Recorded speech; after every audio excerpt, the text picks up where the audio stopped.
In the second session, can I request CA Shripad, our Managing Committee member, to escort Mr. E. Sohail sir onto the dais and welcome him with a floral bouquet.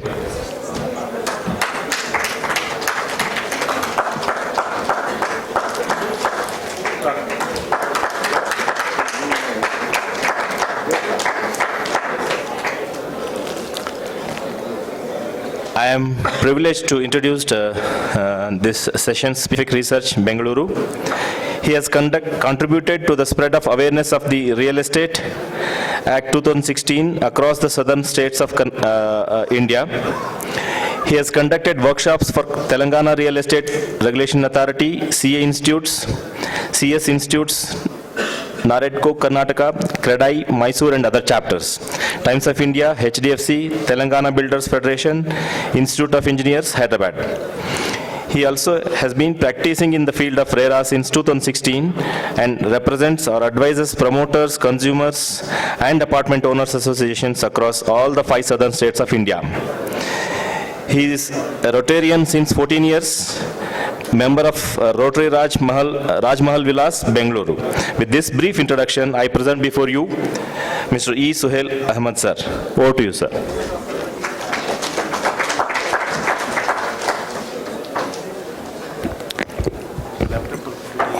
Laptop should assist me. Good afternoon, everyone. I thank the Bangalore branch of SIRC for giving me this opportunity to talk. Today, I'll be talking on legal drafting and some of the recent judgments which relate to real estate. I'll be assisted by my colleague and partner, Ms. Jasleen Kaur. Jasleen.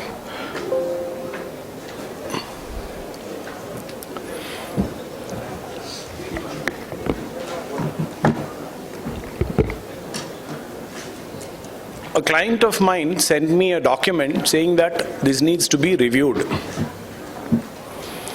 So I reviewed the document and I sent it back to him, and then he said, okay, he executed the document. When I sent him the bill, he said, why are you charging so much? You've only corrected grammar. Why are you charging for correcting grammar? So I said, if you knew English, then you could have done it yourself. So that's what is legal drafting. So legal drafting, if you ask me, it is weaving law around the facts and making it relevant for your client who you are representing. Because when a document gets executed, I say that you are actually creating history because that document remains forever.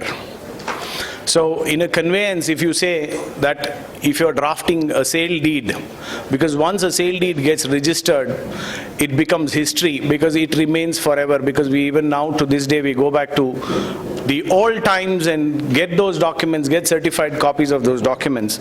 So what we are doing when we are drafting legal documents is nothing but creating history. And I know that chartered accountants also draft certain documents, like mostly if I get into the realm of financials, you will be drafting LLP agreements, you will be drafting partnership deeds and memorandum and articles of association. And also sometimes I've seen some of the chartered accountants drafting conveyance documents. So when in some cases I've seen that in a partnership deed, a reference to arbitration, the dispute resolution, you will say that Arbitration Act 1940. Now, 1940 is no more relevant. But you should know when you're drafting, what you're not merely following a particular format and fill in the blanks. Each individual client of mine, client of yours, requires that specific attention to draft a document. So that should be taken care of. Ultimately, it is the client's interest that we are meeting. So, broadly speaking, drafting, legal drafting, we could segregate into transactional and litigation. So, transactional, with Transactional, we say the conveyancing and general and corporate drafting. So, be it any kind of document, my learned friend Mr. Arvind Raghavan was talking about a development agreement. I won't make the mistake of saying joint development agreement. So, development agreement or any other agreement, when you're drafting, first you understand the needs of the client. And then you weave the law around it to make sure that whatever the client desires. So what becomes important is that you take the brief from the client properly. So when you have the brief, when you understand what the client intends to achieve from the document, that is what you achieve through drafting. Of course, drafting now, if you see the judgments from the yesteryears and to the judgments to this day, the language has completely changed. Even to read a judgment from earlier times, the language used to be so nice. That same, we have also become a little superficial in terms of, we don't take that effort to do or to draft the documents well, but that has to be something that has to be taken care of, because a document, let's say, you are replying to a notice of an assessment or whatever is when you are replying to that, you have to keep it in mind that that may get challenged and go up to the Supreme Court. So it's not a mere reply. You tell somebody or somebody junior to you saying that you do this and send it, yeah, you have it sent. Nothing should be taken casually. I have seen that in some cases we draft certain interlocutory applications when we go before the court. And when they get rejected, that's when we realize that there is no substance in this to take it in an appeal to the High Court or the Supreme Court.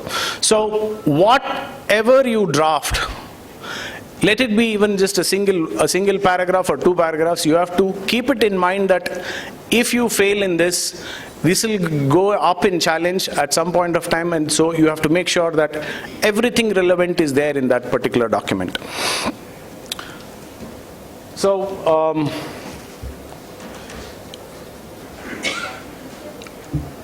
when you get a brief for drafting, of course, you will understand the law behind it, because what has to go in, what is the result, the dispute resolution, whether you want to include an arbitration clause.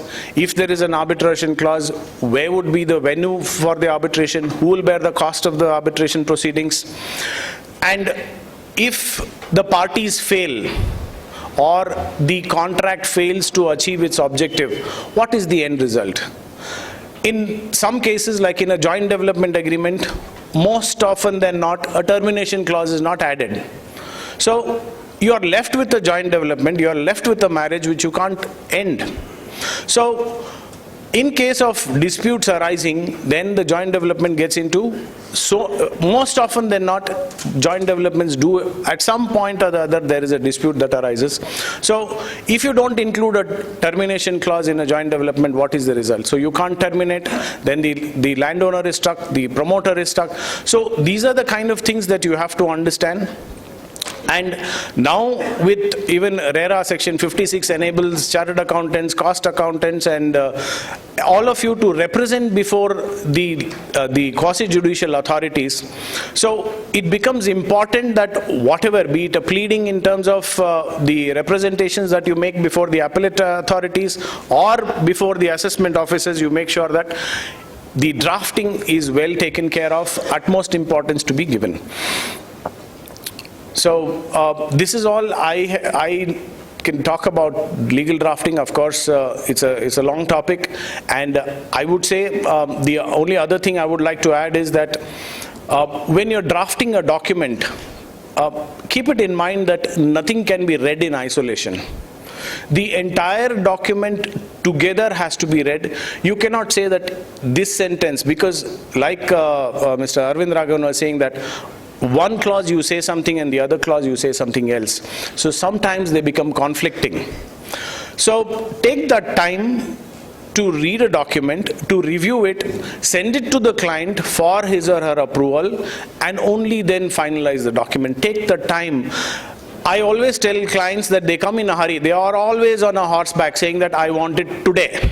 now yesterday, I want it yesterday. They don't even say I want it tomorrow. So that's the hurry we are in today. So I always say, if you don't give me time, I'm not going to do it. Because there's no point. Tomorrow that same client is going to come back and say that he is going to forget that he came in a hurry and got it done from you in an hour, and then he'll come back and say, sir, with nodilla ನೀವು. So that, take your time and draft good documents, if at all, if you're drafting. And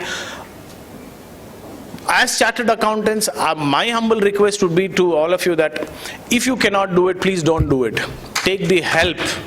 Take the help of an able professional who can do it. Because it's not like we have these people who draft, stamp vendors who draft documents outside sub-registrar offices. Such blunders they commit. When we come to court, we realize that people are losing properties because they did not add proper description of a property.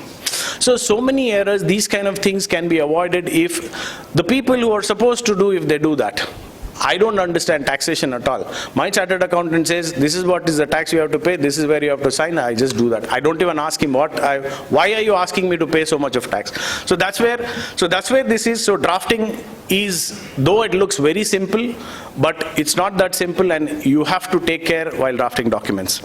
So the next I'll be talking about some of the important judgments on real estate. Of course, I think I have. So as you know that with the advent of the Real Estate Regulation and Development Act, the entire realm of real estate is undergoing a tremendous change. As simple as an advertisement for a real estate project also needs to take care of many intricate things now. Like Mr. Arvind Raghavan saying, you understate in your brochure. Don't say that you are going to deliver. What was promised earlier was heaven. Now, you don't promise heaven anymore. And if you see most of the advertisements under RERA now, you see they say actual picture or actual project picture. You no more see artistic impressions in the brochures. So that's what the change that has brought in. With the rights or the obligations that are cast both on the promoters as well as on the allottees as well as the real estate agents, under RERA, several questions are being raised before all the regulatory authorities. And all these questions now are reaching the High Court, and one of them that reached Supreme Court is the New Tech Promoters and Developers Private Limited versus State of UP. So this is one of the landmark judgments under RERA, because the question that arose here is whether the authority can delegate the power, that is the authority consisting of chairman and members. Most often than not, most of the authorities we have a chairman and 2 members. Whether one of the authority can delegate the power to one of the members to adjudicate, because the authority also performs the function of a quasi-judicial, being a quasi-judicial authority. That was one of the questions. The second question is the compensation that is payable under Section 18, whether that single member can grant compensation. And when an appeal has to be filed under RERA now, under proviso to Section 43(5), the Act mandates that the amount that is ordered to be refunded or the interest that is to be paid, 100% of it has to be deposited to file an appeal. So this was called in challenge by the promoter, because both the regulatory authority as well as the High Court had the orders were in favor of the Allottee. So while the Honorable Supreme Court, the 5 questions were raised in this judgment and answered. The first question that the Supreme Court, Honorable Supreme Court answered was whether the Act of 2016 is retrospective or retroactive in its operation and what will be its legal consequence if tested on the anvil of the Constitution of India. Now, why did this question arise? Because when it came to section 3.1, which deals with the registration of projects, the prior registration of real estate projects, all such projects which had not received completion certificate as on the date of the commencement of the Act, that is as on 1/5/2017, were required to be registered under the Act. So with this, the question arose whether it is retrospective or retroactive, and also whether the provisions of the Real Estate Regulation and Development Act apply to such projects which are not registered. So while answering this question, the Honorable Supreme Court held that it's a retroactive provision and that only to such projects which are registered under the Act, the Act applies. Of course, there are many, there are different opinions about this. Of course, now that the Supreme Court has already held and we don't have any other view.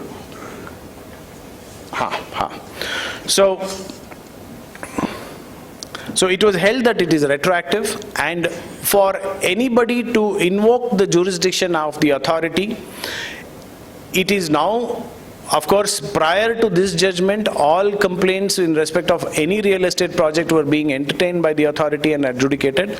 But now with this judgment and another judgment of the Bombay High Court in Macrotech, because by virtue of these two judgments, now the position of law is that only such projects which are registered under the provisions of RERA, in respect of which anybody can agitate, any aggrieved person can agitate.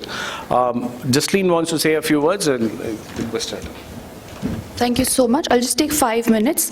So whenever a legislation is enacted, in the absence of a specific provision in the statute, it is deemed that it's a prospective legislation, which means that from the date of enforcement of the Act, so everyone knows that RERA was enforced on 1/5/2017.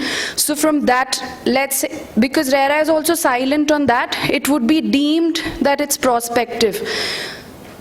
Section 6 of the Hindu Succession Act, in a judgment a few years back, the courts in India laid down that the operation of Section 6 of Hindu Succession Act is retrospective in nature.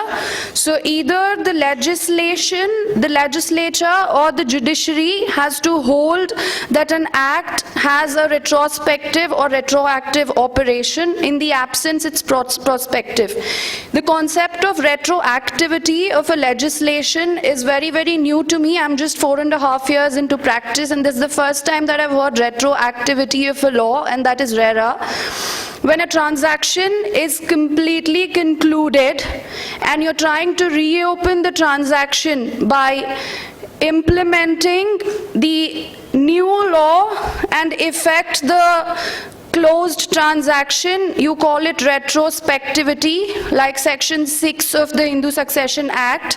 Let's say a property and a transaction related to an immovable property is closed, or any transaction which comes to your mind, it is closed. You're trying to reverse the implementation, you're trying to reverse the effect of that transaction by operation of a statute. That's retrospectivity.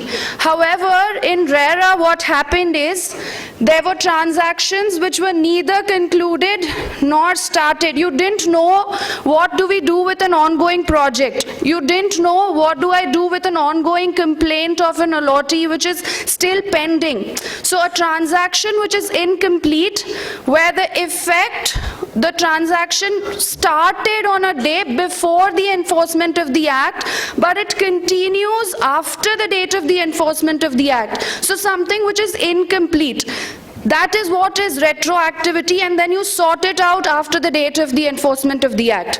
So an ongoing project, the commencement of the project happened before the enforcement of the Act. You take it from that day, and now you implement the Act by registering that project. That is retroactivity. Thank you. Yeah. So the second question that the Honorable Supreme Court answered was whether the authority has jurisdiction to direct refund of the amount to the allottees under sections 12, 14, 18 and 19 of the Act, or the jurisdiction exclusively lies with the adjudicating officer under section 71.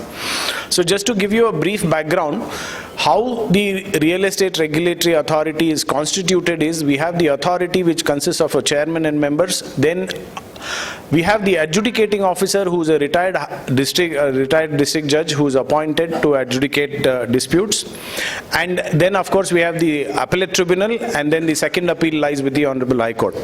So prior to this judgment, all complaints under section 18, be it for refund, interest or any other matters relating to either refund or compensation were taken before the adjudicating officer, and all the adjudicating officer across the country, they were hearing these matters and passing orders. So here, by virtue of this judgment, now there is a division between what can be heard by the adjudicating officer and what can be heard by the authority. So it is held that all such matters relating to refund, interest on delay and all other matters, it is the authority which has the jurisdiction to entertain a complaint and pass orders. It is only for the limited purpose of adjudging compensation, as stated in section 71 and 72, that the adjudicating officer has the power. So there is a differentiation by virtue of this. In fact, most of the authorities, in fact even the Karnataka RERA, almost about 3,000 to 4,000 complaints which were earlier pending before the adjudicating officer are now before the authority, and the authority is hearing these. So this is a differentiation was made, and now their roles and what they are supposed to do is differentiated. Now, the third question,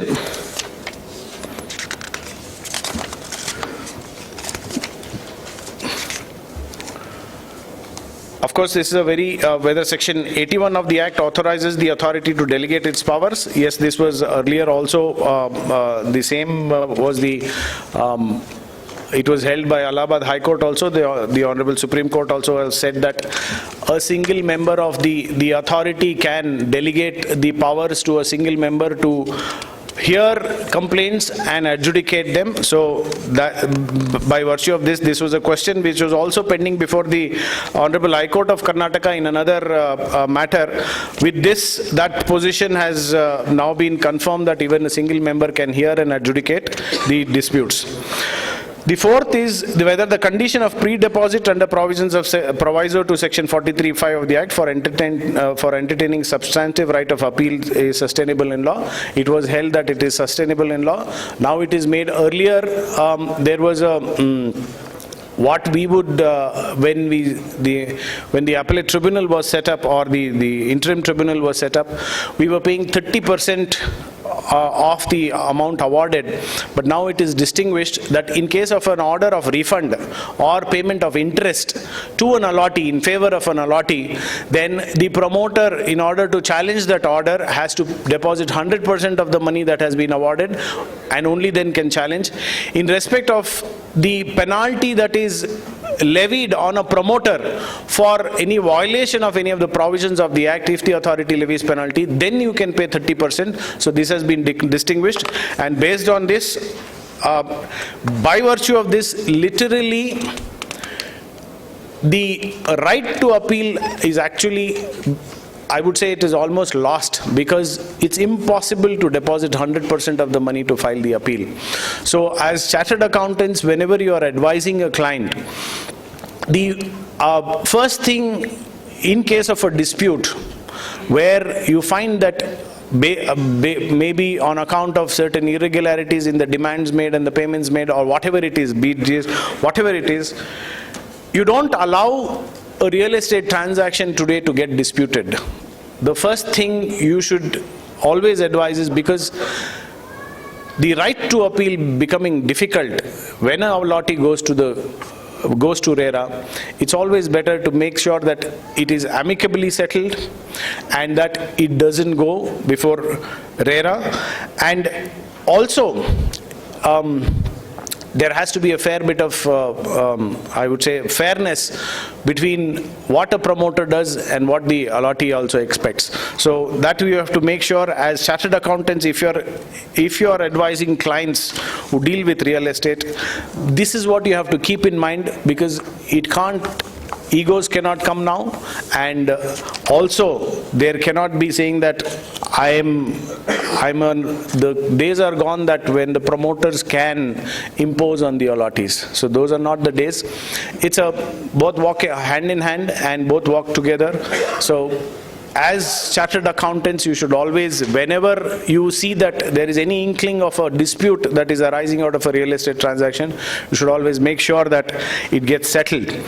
So the next question, that is whether the authority has the power to issue recovery certificates. Yes, of course, the revenue recovery certificates, because when an order is passed, amount is awarded to be paid as compensation, either compensation or by way of interest on delay. Then the execution, how do you execute and recover that money? So the RERA now stipulates that it has to be recovered as land revenue, which essentially means that the revenue authorities, which is the Tahsildar and the Deputy Commissioner, it is through them that the amount can be recovered.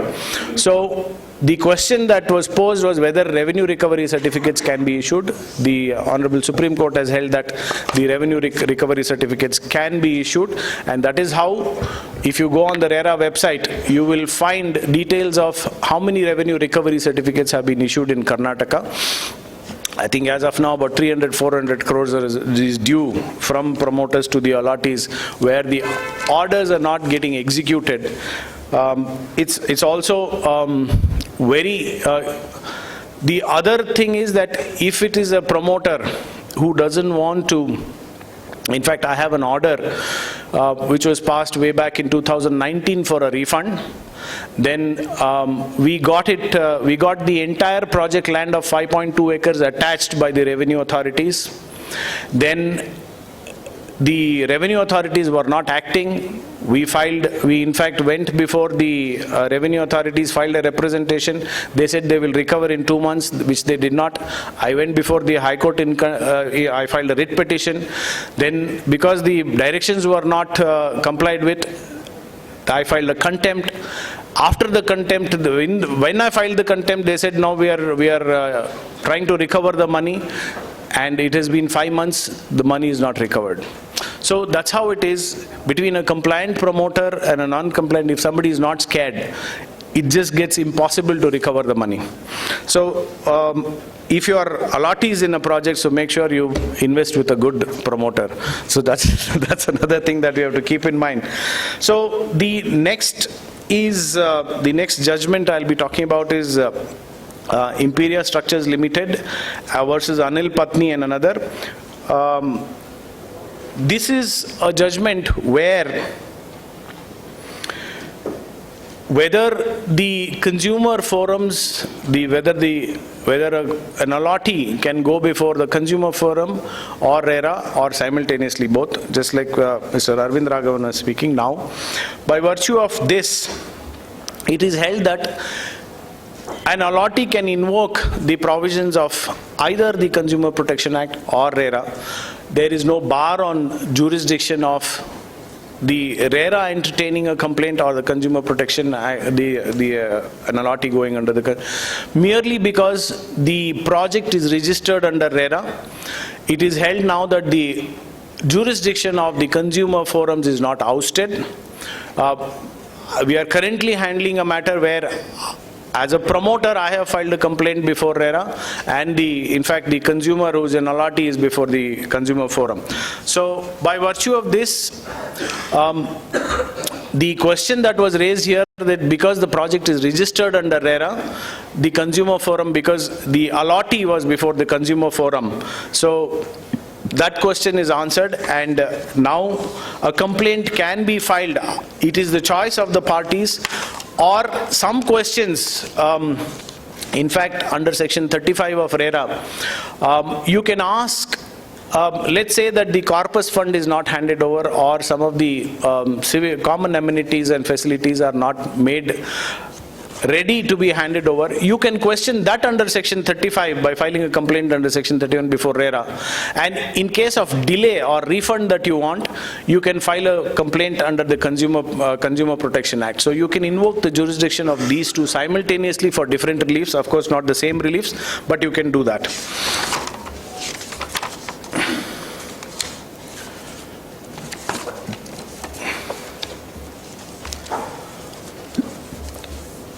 The next judgment is of the Honorable High Court of Karnataka by the Justice Suraj Govindraj in Hemlata versus Venkatesh. So, in this case, the daughter filed a suit for partition and sought for partition of the joint family properties. So, one of the defendants, who's a brother, filed an application to include two properties which were given to the daughter by way of dowry at the time of her marriage. So one was under a nominal sale deed which was executed in favor of the plaintiff's father-in-law, and another one was a sale deed executed in favor of her husband. So the question was whether the properties that were given, the properties which were owned by the family, which were given in dowry to the daughter, whether such properties also are amenable to be partitioned. So in this judgment, the High Court held that, subject to the question being answered that these were joint family properties and then they were given to the daughter, they should be made part of the properties which are brought for partition. So it was held in favor of the defendant who filed the application, saying that these properties were given in marriage as dowry. Of course, with a disclaimer that dowry being an offense, that was ignored. The question was held in favor of the brother who was a defendant, saying that these properties should be included as part of the scheduled properties to be partitioned along with all the other properties. So the next judgment, of course, is again by the Honorable High Court of Karnataka between Mrs. Shantaram Prabhu and the defendants. There are many defendants. The dispute in this case arises out of a Mangalore real estate project. In this case, the association, the Apartment Owners Association, which was constituted by virtue of a deed of declaration that was executed in respect of the project, under the basic amenities like the electricity was disconnected to the apartment. So the petitioner filed a suit before the Small Causes Court in Mangalore under Section 13 of COFA. Section 13 of COFA mandates that nobody should curtail the basic facilities and amenities to her. So under Section 13, the suit was filed, and then on an application filed seeking rejection of the plaint was rejected. So this came up before the Honorable High Court of Karnataka. The question that was whether after the execution of the deed of declaration under Karnataka Apartment Ownership Act 1972, whether the provisions of COFA apply. COFA, to read, it's basically a regulatory statute which is similar to RERA, which is almost similar to RERA. Some of the provisions are in fact identical. So COFA deals with regulation, management and sale of real estate, and KOA is the Karnataka Apartment Ownership Act. So under the Karnataka Apartment Ownership Act, for the purpose of making an apartment heritable and transferable, in fact the concept of undivided share comes from the Karnataka Apartment Ownership Act 1972, because of course it's not an undivided share. This is it's not, in fact, what is to be given is an undivided interest by way of a percentage. Because of the way we have drafted documents, it has become an undivided share which is defined in terms of square feet. What the Act prescribes is actually basically a percentage of undivided share which is to be given. So the concept of undivided share comes from the Karnataka Apartment Ownership Act. And under the Apartment Ownership Act, to make an apartment heritable and transferable, a deed of declaration has to be executed, wherein all the description of all the apartments along with the area statements, all the common areas, amenities in the project have to be defined, and also all the equipment that is there in the project has to be defined. And then what gets annexed with that is the bylaws. By virtue of the bylaws that gets annexed with the DOD, an association of apartment owners is formed. That association is an association of persons. So the question here that is answered is whether once a DOD is formed, an association is constituted, whether COFA applies. The court held that the provisions of COFA do not apply because the deed of declaration is executed and the association is formed under KOA. So the next judgment is, of course, it's very relevant as chartered accountants. I'll request Jasleen to talk about that because this deals with financial creditors, which are banks. So it's a landmark judgment in terms of how financial creditors are also amenable to RERA.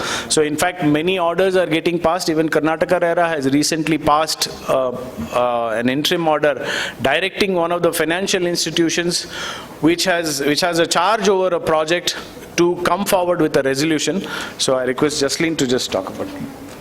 I'll talk in the last.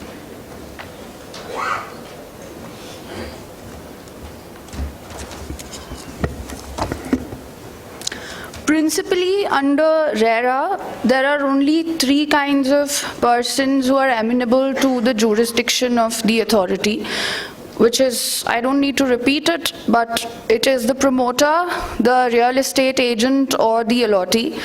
And every special enactment will have jurisdiction only over specific persons in a state, which is why that's the whole purpose of enacting special enactments.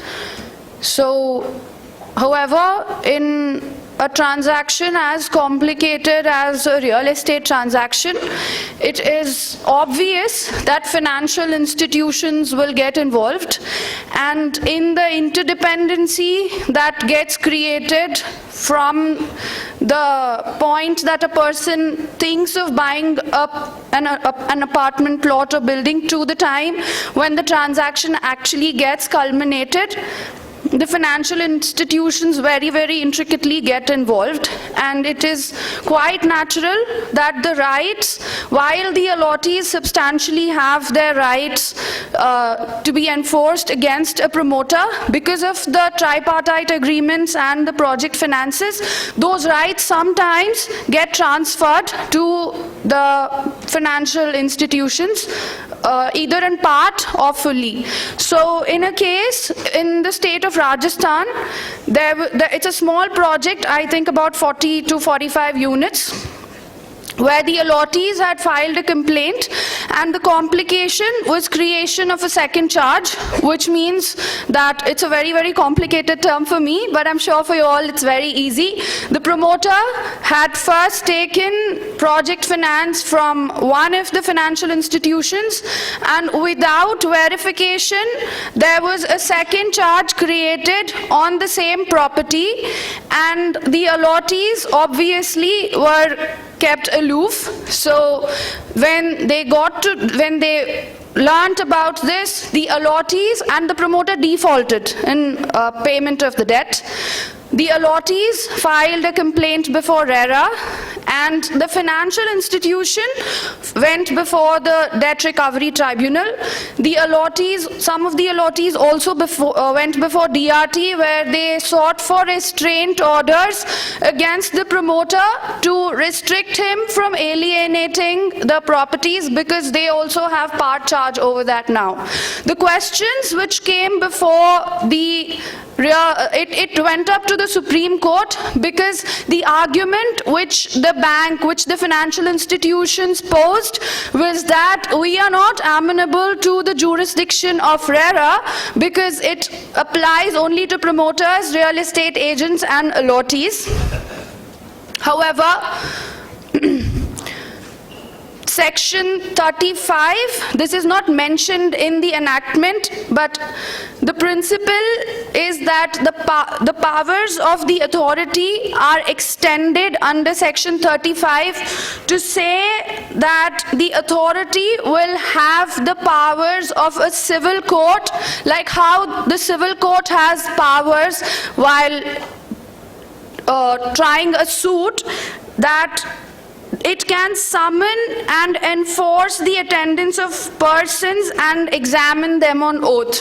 I assume that that is the power which the authority used, and that's why the High Court also upheld that in the event where the mortgage or the charge was created after the enforcement of the Act, the banks or other financial institutions can become parties to a RERA complaint. However, if the charge is created before the enforcement of the Act and there is no fraud or collusion played, the bank will not become a party. The principle is, as soon as there is interlinking of rights, primarily RERA is for the protection of rights of the allottees, we all agree here. As soon as the right of the allottee has to be enforced against a financial institution, that is the time when RERA cannot say that I am not going to adjudicate a complaint where a bank is a respondent or any financial institution. So that is what happened, and the Rajasthan High Court, and in fact this went up till the Supreme Court, and the Supreme Court also held that RERA would apply in relation to, I'm reading it verbatim, because that's exactly what the High Court held, and the Supreme Court just verbatim held the same thing. RERA would not apply in relation to the transaction between the borrower and the banks and financial institutions in cases where security interest has been created prior to the introduction of the Act, unless and until it is found that the creation of such mortgage is fraudulent or collusive. The second thing which was held was that RERA authority has the jurisdiction to entertain a complaint by an aggrieved person against a bank as a secured creditor if the bank takes recourse to any of the provisions contained in Section 13(4) of the SARFAESI Act, which means that whenever in events where the promoter has defaulted and the bank, which means the secured creditor, has entered the shoes of the borrower, which is the promoter, the rights of the allottee have to be necessarily enforced against the bank. In two cases which I can talk of, which we are handling in our office, there was one financial institution which has pasted notices outside the apartments of the allottees, and RERA did deal with that, the Karnataka Real Estate Regulatory Authority, and even now we're dealing with a layout project where one of the financial institutions based out of Bombay, I believe, holds charge over that property, and they're very well appearing, and they are also simultaneously appearing before the DRT in a SARFAESI proceeding. So that is the law as of now. And the second very, very simple question in the same case which was raised before the Supreme Court and the High Court of Rajasthan was whether RERA and SARFAESI can play simultaneously, whether they can apply simultaneously. The interpretation of statutes, that's a subject which we study in law, says that wherever there are not non-obstante clauses, so whenever there's a new law in the state, it would say that all the previous laws, the application of laws are either barred or it would simultaneously play. So RERA and SARFAESI both have non-obstante clauses, and they say that notwithstanding any other law for the time being in force and blah blah blah, this act would prevail. What happens when both these laws have non-obstante clauses? The simple principle is that the subsequent law will prevail. So the non-obstante clause in the subsequent law will prevail. So RERA prevails. Thank you so much. Thank you, Jocelyn. So the next judgment that I'll be taking you through is, of course, again from Karnataka High Court. So if you see the definition of an allottee in the project,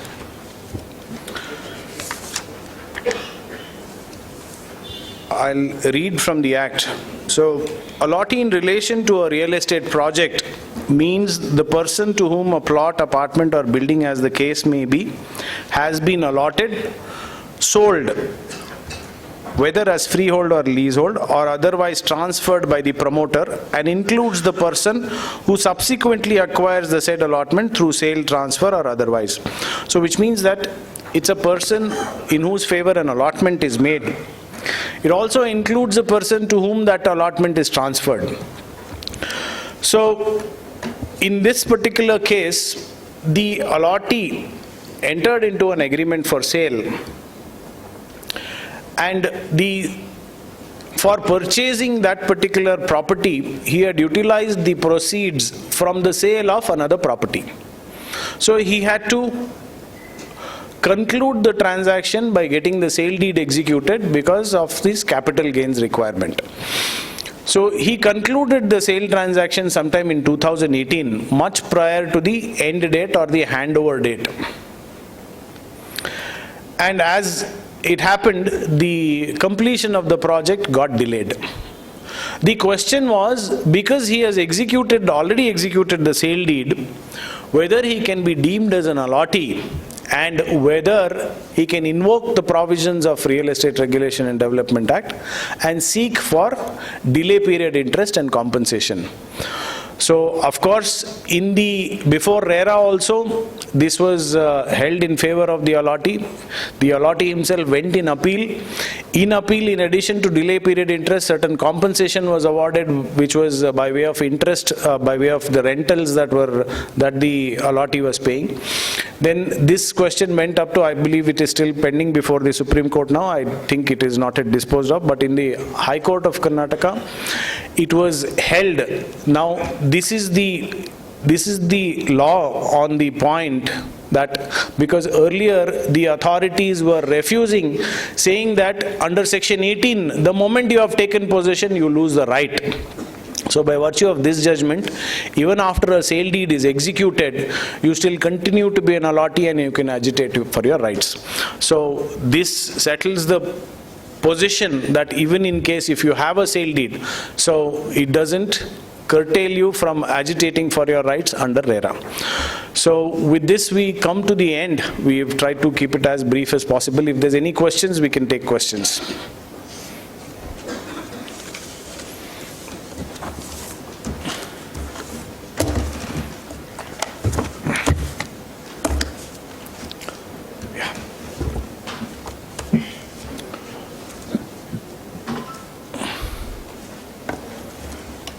Yeah. Any questions on RERA also? I'm open to answering if anything specifically, if anything on RERA, apart from what we spoke. Okay. Thank you.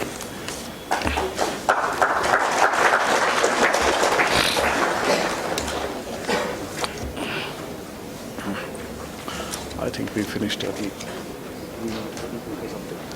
I think what is it? Ha. 15 minutes now. So I think we finished before time. Yeah. Mic for him, please.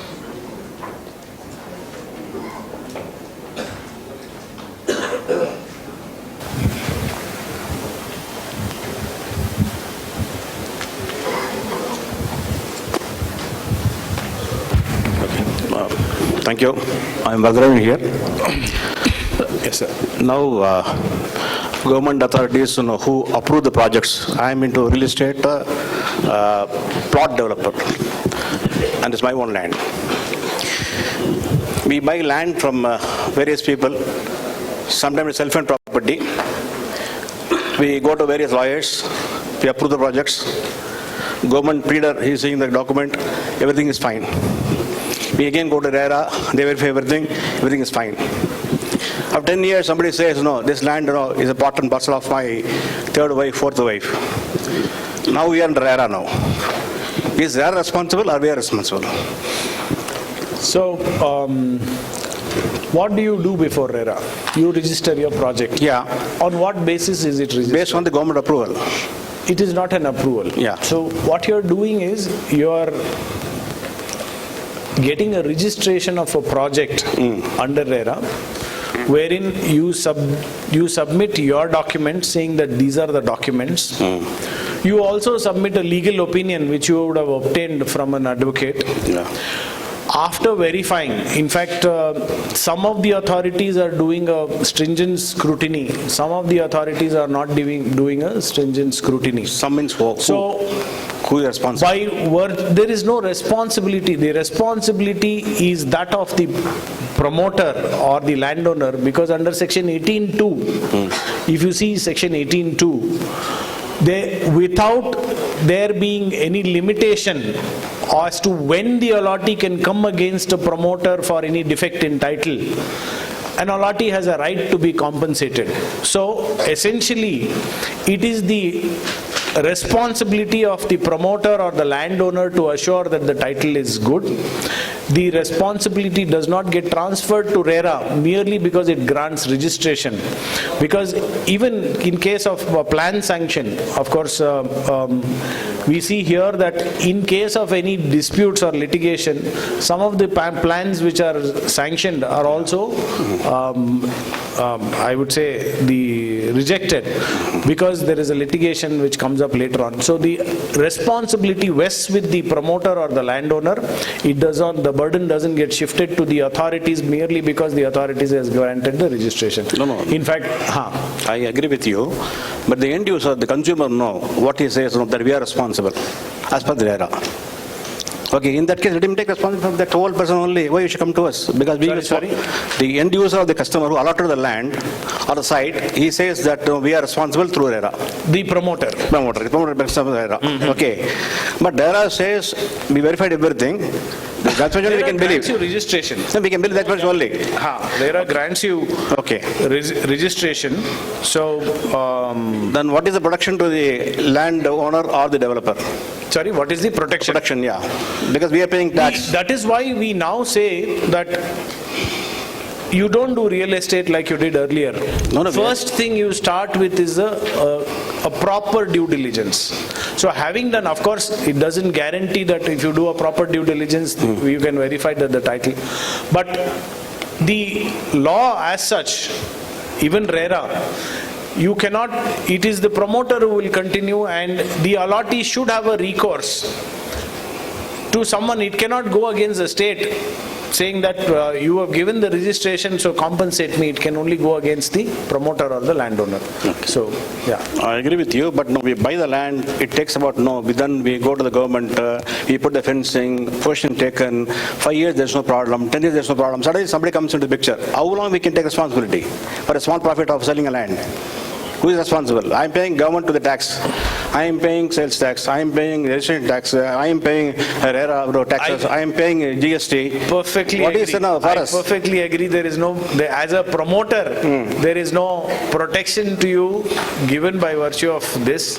But of course, the law doesn't come to our aid. As if you're a promoter, it doesn't come to your aid assuring title, because you also pay stamp duties, you also pay so many other things, but there is no, of course, the transparency is slowly coming in by virtue of the electronic khatas that are getting issued.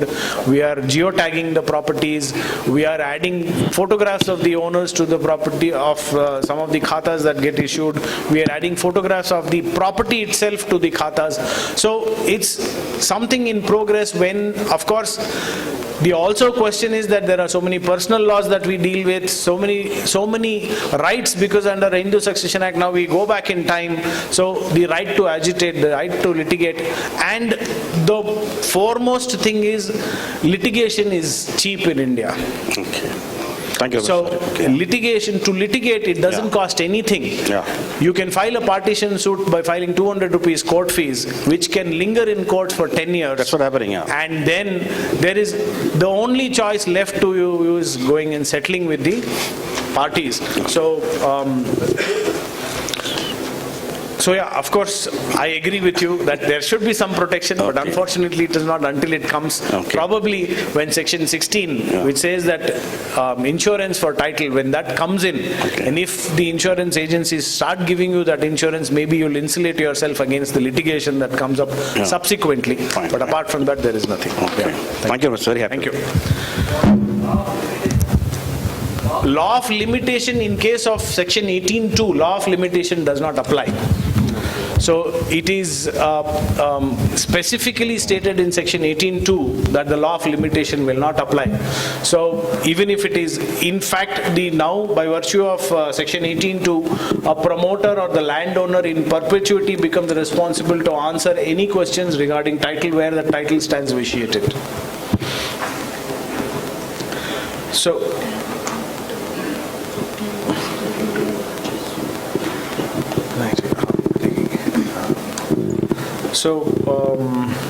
I have a question here. Is landowner responsible to complete the balance pending work in case developer absconds under JDA? So by virtue of the definition of a promoter, now in fact the judgment which Jasleen also dealt with, where the financial creditor is also held to be one of the promoters because he steps into the shoes of promoter when the default occurs. So the definition of a promoter is somebody who develops or causes to be developed.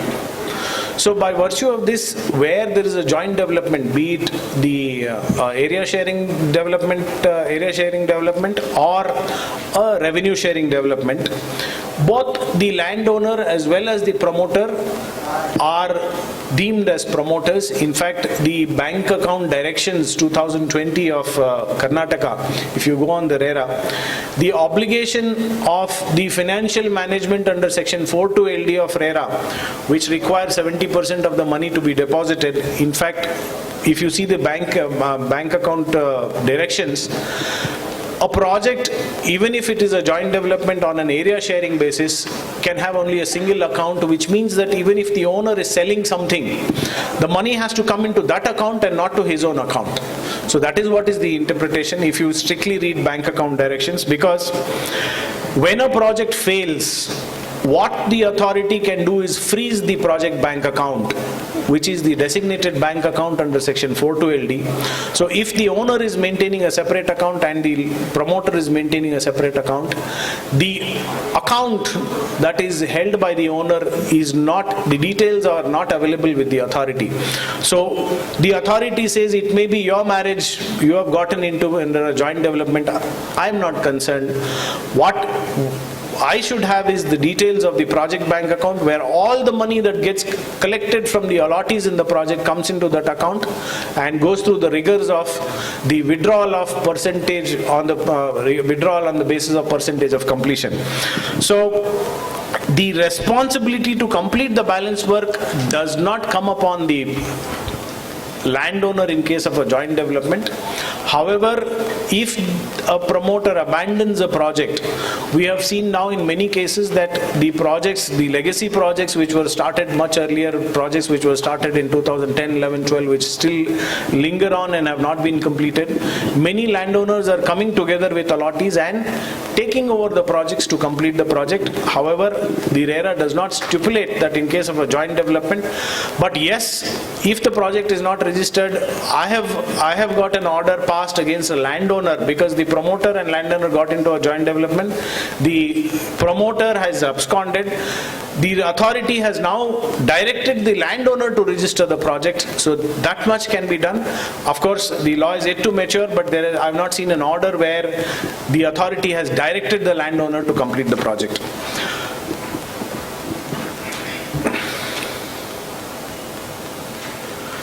So one of the other questions is the clauses to be added in joint development agreement documents, whether these clauses are considered by RERA authorities. Like I said, the authorities are not concerned with what is the arrangement under which a promoter and landowner are coming together and developing the project. For the authority, it is the project which is being developed. It looks at it as a real estate project. It should go through all the rigors of the act. Compliances are to be done by the promoter of the project, which also includes the landowner. Some of the states allow the landowners to have a separate account, the details of which can also be given as a co-promoter, but in Karnataka, it's a single account. So, of course, it is part of the circular that is notified by the authority. In practice, this is not being practiced. As chartered accountants, you have to look into it while you are issuing certificates, because certain things you will be qualifying. You should look at Bank Account Directions 2020, where if the landowner is not giving details of the sales that the landowner is doing, what happens to the money that is, if you are certifying that all the money in the project is going through the requirements of Section 42 LD, you may sometimes be wrong. So you have to make sure that you also take details of the landowners, if the landowners are selling, whether you have to qualify that in your certificates, because you will be issuing certificates for the purpose of withdrawals, for the purpose of quarterly updates, as well as the RERA annual audits. So when you're doing that, please make sure that what the landowner is doing with his share, you take care of that while issuing the certificates. Of course, the next question is how to calculate compensation as in annual audit certificate, whether to certify the compensation awarded by authority, AO and REAT. I don't know the intricacies of the annual audit certificate, but I think this should go as a liability in the project, because you had already suffered the order, and there is no order or there is no law on this, whether you can compensate, any compensation that is awarded by the regulatory authority or the consumer forum, whether you can withdraw that, use the money that you withdraw from the 70% account and pay for it. In my opinion, you will have to pay it out of the 30% account, which is free to be used by the promoter, because the 70% amount that gets deposited into the designated account, if you read it properly, that money has to be utilized only for the purpose of the project. It cannot be even after withdrawal until the project is completed. I think even the CA certificates, which are now getting notified and amended from time to time, are capturing this, that you have to utilize the 70% money until you complete the project. It doesn't mean that the 70% money, once you withdrawn, you can use it for any purpose. Until you complete the project, you should use it only for the purpose of completion of the development works in the project. So for utilizing that 70%, you cannot utilize the 70% money either to pay compensation or any delay period interest that is awarded. So these are all the questions. Any more questions from the audience? I'll be more than willing to answer. I think somebody won't. Okay. Yeah.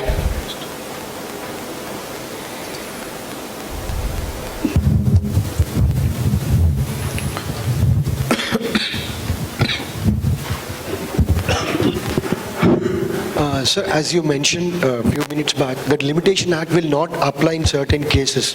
In only one case, where the question is regarding the title of the project land.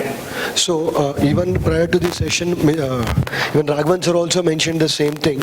Prior to this, under the banyan trees and all, the village accountant used to draft the family trees. Based on that, the title used to pass towards a decade. So maybe after, maybe 60s or 70s, the titles would have been created, and now the property got into a RERA. Litigation. No, now the property got into litigation because of leaving one limb of a family.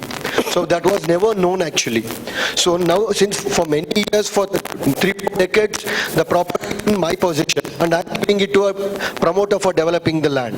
So will the Limitation Act will not come into picture only after the development takes place?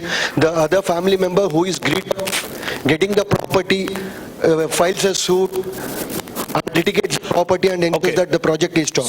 So the rights in the property, what you're talking about is which were held, which were passed on for the last 30, 40 years, which were not agitated or not litigated and now being litigated.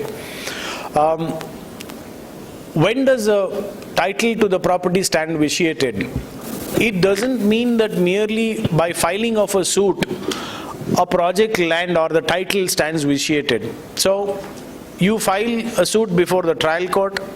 In the trial court, you win or lose. Then you take it in appeal before the High Court, and then you go to the Supreme Court. If, after all this, at the end of this, in Supreme Court it is held that you have lost title, that's when you say that merely by initiating litigation, it doesn't mean the title stands vitiated. This is one thing, because that has to crystallize. It has to attain finality. Anything has to attain finality. So anybody who is litigating after a long period, that is 30 years, somebody, if you are able to establish that I have held title for the 30 years, the law will come to your aid, because there is delay and laches on the part of the person who is not agitated for those rights for that long period of time. In fact, even the stringent provision which is under the scheduled caste, scheduled tribe, PTs, the prohibition of transfer of certain lands now, because applications were being filed after 30, 40 years, where the lands have changed many hands. So the Supreme Court now has held that you cannot come after such a long delay and then you seek to agitate. So in case of such a long delay, the landowner will not lose title and it has to attain finality. Mere initiation of litigation is not enough. Until the litigation is settled, RERA will not impose any restriction on the development? No, what you have to do is disclose litigation to the RERA. When you are filing the application, because you file a Form B declaration, under Form B declaration, if there is no litigation, if there are no charges, you say that there is no charge on the property, there is no mortgage, and you also say that there is no litigation. If there is litigation, you have to state what is the litigation. You have to disclose the litigation, but merely because there is a litigation, RERA will not stop you from developing the project. RERA will also not stop from granting registration for the project. Thank you, sir. You're welcome.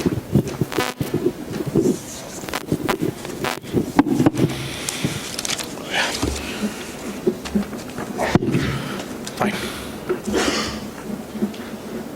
I think, yeah. Fine, thank you so much. Yeah.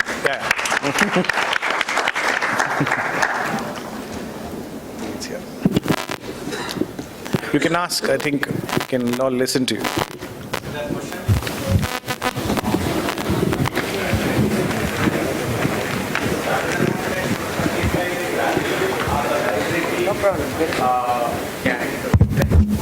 Liability of the orders passed by the authority or the adjudicating officer. The challenge what we are facing is, like, we do not know how many orders are passed, number one. If passed, whether absolute value of the liability is mentioned in the orders. If not mentioned, what should be our stand in terms of mentioning the absolute number, or should we qualify stating that values are not there? The reason is, if the project is having 200, 300 complaints, we cannot take out all 200, 300 orders of those authorities and start calculating when he has made a payment, what rate of interest, and all those details. So what is your suggestion on that? One is all the orders that are being passed by the authority. The operative portion of the authority in case of refund, of course, now the authority has come up with a formula where you have to give all the details of the payments made and the delay period interest that you are calculating. So the opportunity is given both to the promoter as well as the allottee to give those calculations. Based on those calculations, the order is passed. And when such an order is passed, you will have the values. Perhaps you can take the values from there. When the orders passed earlier, it would merely say, shall pay interest from such date to such date. So there was no calculation given, there is no amount. So you will have to go into the facts of the case, which maybe if you are able to download the orders, because if you go on the RERA website, either with the project name or with the promoter name, you will get the details of all the complaints that are lodged, and also whether those complaints are adjudicated, orders are passed, also you will get the details. So you can do the exercise of downloading those orders. If a value, the orders that are being passed in the recent last 5 to 6 months, you will have the absolute values there. Anything before that, perhaps you'll have to go into the facts. Maybe if a promoter is your client, you'll have to ask the promoter for the details of the money that is paid and calculate on the basis of that. So you have the opportunity to now, while issuing these certificates, you should take the trouble of going on the authority's website. You should also learn how to navigate the website, because different authorities have different platforms. So if you're dealing with Karnataka, Karnataka is relatively one of the easiest. It's like a Google search. So you type the name of the project, everything will pop up, the number of complaints will pop up, number of disposed complaints also will come up. So with those details, perhaps you can issue the certificates. Does it answer your question? Okay, thank you. Thank you.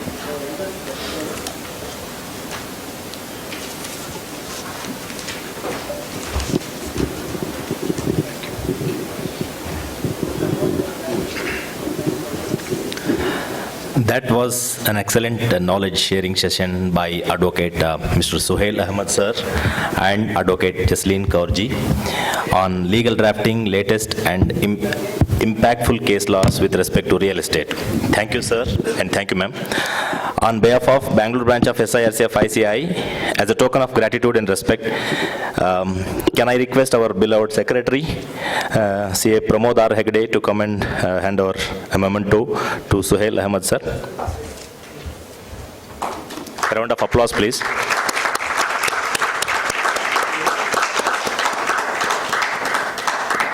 Thank you, sir. I have an announcement to make. Dear members, Sikasa Bengaluru is organizing the Students National Conference on 16th and 17th of December 2022 at Jnana Jyoti Auditorium. I request all the members here to register your students, all the students from your office for the conference, and help us in organizing this conference in a better way. Thank you.